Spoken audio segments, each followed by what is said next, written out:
ইন্নাহু লাকাউলু রাসূলিন কারীম ذي قوة عند ذي العرش مكين مطاع ثم أمين وما صاحبكم بمجنون।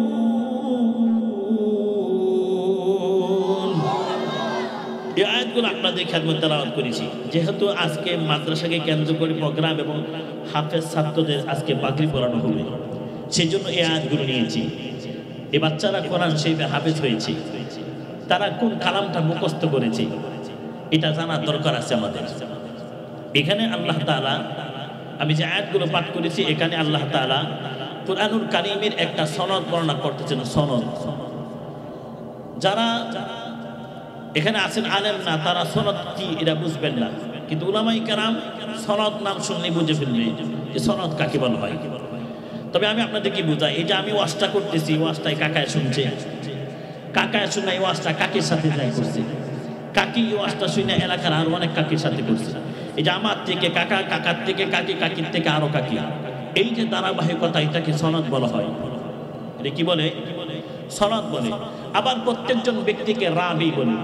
আমি একজন বর্ণওয়ালা রাবি, কাকা একজন বর্ণওয়ালা রাবি, কাকি একজন বর্ণওয়ালা রাবি। আমার আলোচনার মেন পয়েন্টটাই হল এটা, রাবি বা ব্যক্তির ব্যাপারে, বর্ণওয়ালার ব্যাপারে যদি কোনো প্রকার সমস্যা থাকে তাহলে তার কথা দুর্বল। কথার কথা বোঝানোর জন্য বলি, আপনারা যদি আগের থেকে জানতেন যে ডেমরা থেকে আতাউর রহমান মাহজি সাহেব যিনি আসতেছেন, উনি সুদকুর, ঘুষখোর, হারামখোর, কন্ত দিয়ে আমার ওয়াজ শুনতে নিলে না আগের থেকে কইতেন হারাম করে বয়ান শুনতে যাবো, মাথা নষ্ট হয়েছে, ঠিক না? তার ব্যক্তির ব্যাপারে যদি সমস্যা থাকে, যদি আমি কোরআনের কথা বলবো, হাদিসের কথা বলবো, তারপর আমার কথা নিবেন না, আমি ব্যক্তির ব্যাপারে সমস্যা থাকার কারণে, কথা ঠিক না? এই জন্য ইমাম বুখারী রাহমাতুল্লাহি আলাইহি যতগুলো হাদিস নিয়েছেন, হাদিসগুলো খুব শক্তিশালী, সনদ খুব শক্তিশালী, রাবীদের ব্যাপারে কোনো প্রকার কিরকম নাই।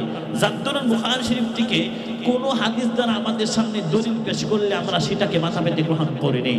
একটা বুখারী শরীফের সনদ শক্তিশালী থাকার কারণে এর গ্রহণযোগ্যতা যদি আপনার কাছে, আমার কাছে বাড়তে পারে। আমার আল্লাহ যে কোরআন নাযিল করছেন, এর কি কোনো সনদ নাই? অবশ্যই সনদ আছে। কেমন সনদ? আল্লাহ থেকে জিবরাইল, জিবরাইল থেকে আমার নবী মুহাম্মদ সাল্লাল্লাহু আলাইহি সাল্লাম, এই যে ধারাবাহিকতা, এটাকে সনদ বলা হয়। আমি আগেই বলেছি, সনদের ভিতরে যারা রাবি, বলনেওয়ালা, ওনাদের ব্যাপারে যদি কোনো প্রকার সমস্যা থাকে তাহলে কথা দুর্বল। যেরকম বুঝাইছি, আমি নিজের ব্যাপারে যদি আমি সুদকুর, ঘুষখোর হয়, আমার কথা আপনারা শুনলেন নইলে, কথা ঠিক না? কারণ জিবরাইলের মাধ্যমে কোরআন পাইছি, নবীর মাধ্যমে কোরআন পাইছি। নবীর ব্যাপারে যদি কোনো প্রকার সমস্যা থাকতো তাহলে কোরআন দুর্বল হয়ে যেত। নবীর জিবরাইলের ব্যাপারে যদি কোনো প্রকার সমস্যা থাকতো তাহলে কোরআনটা কি হয়ে যেত? দুর্বল হয়ে যেত। এখন আসেন, মক্কার কাফের মুশরিকরা জিবরাইলকে গালি পর্যন্ত দিয়েছে, গালি দিয়েছে না? জিবরাইলকে গালি দিয়েছে।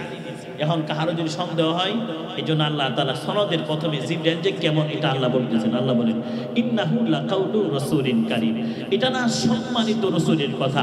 এই যে আমি একটা রাসূল শব্দ উচ্চারণ করছি, এই রাসূল দ্বারা কোন নবী রাসূলকে আল্লাহ বুঝাইছেন না, বরং এখানে আল্লাহ তাআলা হযরত জিবরাইল আলাইহিস সালামকে বুঝিয়েছেন।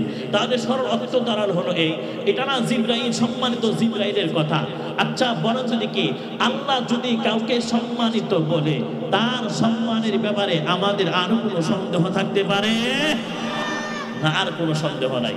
এরপরেও দিন দিন নাস্তিকদের সংখ্যা বাড়বে, ঠিক না? কোন নাস্তিকের যদি এমন সন্দেহ তৈরি হয়, কথার কথা বলে আমার দিকে তাকান, এই যে মনে করে এটা আল্লাহ পাকের আরশ, জিবরাইল কখনো আরশের উপর উঠতে পারে নাই, সবসময় আরশের নিচে।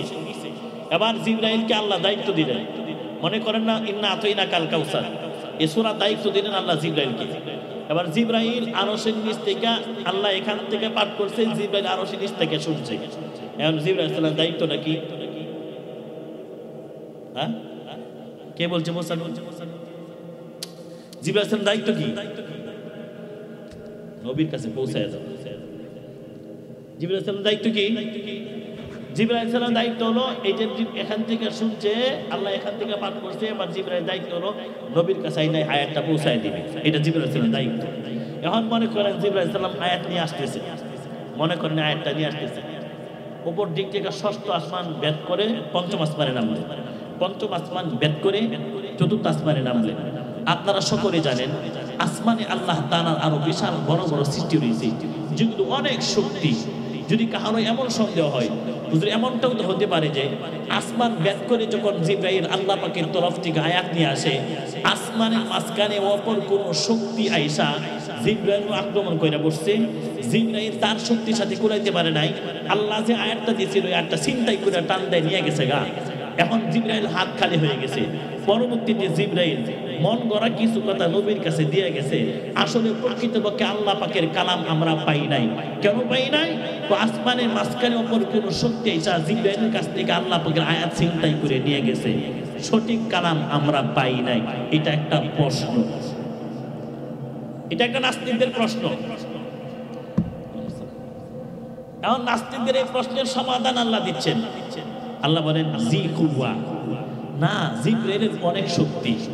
এমনটা না যে আসমানের মাঝখানে অপর কোন শক্তি এসে জিবরাইলের কাছ থেকে আয়াত চিন্তা করে নিয়ে যাব আর জিবরাইল তার শক্তির সাথে কুলাইতে পারবে না, এটা হতেও পারে না। নবী বলেছেন আমি জিবরাইল আলাইহিস সালাতু ওয়াস সালামকে দুইবার আপন আকৃতি দেখছিলাম। কতবার? একবার হলো মেরাজে রজনীতে যখন আমি গেলাম, গিয়া দেখি সিদরাতুল মুনতাহার কাছে জিবরাইল। নবী বলেন উম্মতেরা জানোনি আমি জিবরাইলকে কেমন দেখলাম? নবী বলেন লাহু সিত্তু মিআতু জানাহিন, জিবরাইলের 600 ডানা। ফাসুদ্দা উফকাস সামাই, আসমানের সুবিশাল জায়গাটা জিবরাইলের ডানা ডানা ভরপুর। আসমানটা কি আপনাদের মুরগাগুলোর মতো বড় হইব? আর একটু বেশি হইব? কত ডাহার মতো? বাংলাদেশ আর একটু বড়? আরে আসমান কত বড় হতে পারে আজ পর্যন্ত কোনো বৈজ্ঞানিক সুনির্দিষ্ট সীমারেখা বাহির করতে পারে নাই। পুরা আসমানটা জিবরাইলের ডানা দ্বারা বড়। আচ্ছা আপনার জন্য এখন একজনকে দাঁড় করাই, আপনার ডানা বড় হইব না দেহ বড় হইব? হ্যাঁ, দেহ বড় হইব। আমি যদি খান আমার হাত বড় না দেহ বড়? দেহ বড় হইব। আমি জিবরাইলকে দেখলাম এমন জিবরাইলের পুরা আসমানটা তার ডানা দ্বারা ভরপুর। যার ডানা এত বড় হতে পারে তার দেহ কত বড় হতে পারে? যার দেহ এত বড় হতে পারে তার শক্তি কত হতে পারে? আল্লাহু আকবার বলেন। এমনটা না যে জিবরাইলের কাছ থেকে আয়াত চিন্তা করে টান দিয়ে নেয় জীব, আর তার শক্তির সাথে জিবরাইল থাকতো না, এটা বাবারও কোনো সুযোগ নাই। আমি আরেকবার দেখছিলাম জিবরাইলকে, আমার উপর যখন কমপ্লিট সূরাতুল ফাতিহা নাযিল হয়, আমি রাস্তা দিয়ে হাঁটি, পেছন দিক থেকে আমাকে জিবরাইল ডাক দেয়, হে মুহাম্মদ সাল্লাল্লাহু আলাইহি ওয়াসাল্লাম। আমি তো ভয় পাইছি, আর ভয় পাওয়ার এই তো কথার কথা ধরে নাতে 3টা বাজে আমি রাস্তা দিয়ে যাইতেছি। এলাকার এক ইতর ছেলে মনে মনে ভাবছে আমরা একটু ভয় দেখাইব, এই জন্য আগের থেকে সে গাছের উপর একটা সাদা কাপড় ফইরা সে বই দিয়েছে। যেই মাত্র আপনি গাছের নিচ দিয়ে যাইতেছেন, হ্যাঁ ডাল দুইটা লটকি দিয়া ফাউ দুইটা আপনার নাহের সামনে নিয়ে ধরছে। ভয় পাইতেন না, ভয় পাই মুখতে দিলে বাবা যাবো না। নবী না ভয় যায়, কারণ নবী যখন গাটটা ঘুরাইছে ছায়া দেহে মাথাটা আসমানে, ফাউ দুইটা জমি না। এত বিশাল বড় দেহের অধিকারী জিবরাইল কে দিকে নবী ভয় পেয়েছে। ভয় পায় নবী খাদিজার কাছে গিয়ে, খাদিজা গো আমি মনে হয় আর বেশি দিন বাঁচতাম না। খাদিজা রাদিয়াল্লাহু তাআলা আনহা নবীজির পক্ষে একটা ভাষণ দিলেন, যেটা বুখারী বর্ণনা আসছে, ইন্নাকা লা তাসিরু রাহমা ওয়া তাহমিলুল কাল্লা ওয়া তাকসিবুল মা'দুম ওয়া তাইনু আলা নাওয়াইবিল হক। ওগো নবীজি, আপনি হইলেন এই নিষ্ঠাবান, প্রতিশ্রুতি পালনকারী, অঙ্গীকার রক্ষাকারী, স্বজনদের সাথে ভালোবাসা, বন্ধু বান্ধবীর সহানুভূতিতা, আল্লাহর মাখলুকের জন্য কল্যাণকামিতা। ওগো নবীজি, আপনার মতন সৎ চরিত্রবান মানুষ গোটা মক্কা নগরে আরেকজন তারাফ করে পাওয়া যাবে না। দোস্তরে, এরপরে বড় আফসোসের সাথে বলি, রংপুর মেডিকেল কলেজের ভিতরে নুরুন নবী লাইজু নামক এক অধ্যাপক উপস্থিত সমস্ত ছাত্র ছাত্রীদেরকে টার্গেট করে বলি, ও ছাত্ররা, তোমরা যদি প্রেম করতে হয়, ভালোবাসতে হয়, তোমাদের বয়সে যে ছোট মেয়েরা তাদের দিকে নজর দিবা। উপস্থিত মজমার মধ্য থেকে সুমাইয়া নামক একটা মেয়ে তারা বললেন, স্যার কেন আপনি কথাটা বললেন, কেন বললেন? নুরুন নবী লাইজু বলে, এই জন্য বলছি কারণ বড় মেয়ের দিকে নজর দিলে তাদের বিবাহ আগে হয়ে যাইব, এই জন্য ছেলেদেরকে বলছি ছোট মেয়ের দিকে নজর দেওয়ার জন্য। সুমাইয়া বলতে লাগলেন, স্যার ইসলামে তো ছেলে যদি ছোট হয়, মেয়ে যদি বড় হয়, বিবাহ বন্ধনে আবদ্ধ হতে কোনো সমস্যা নাই। কেননা আমার নবীর বয়স যখন 24 অথবা 25, খাদিজা রাদিয়াল্লাহু তাআলা আনহার বয়স ছিল 40। এত ব্যবধানে তাদের মধ্যে বিবাহ হয়েছে। নুরুন নবী আলাইহিস যে কথাটা বলছে, শোনার পর একটা সময় বন্ধ রাখবেন না। নুরুন নবী আলাইহিস বলে, শুনো, মুহাম্মদ তো খাদিজার অর্থ সম্পদে লোভ হইরা বিবাহ করছে। দোস্তরে, অথচ স্বামীর প্রেমের অমন দৃষ্টান্ত স্থাপন করছে গোটা ওয়ালি হযরতে খাদিজা। আল্লাহ জাতের কসম বাজার, এমন আরেকজন নারী আপনি তালাশ করে পাইবেন।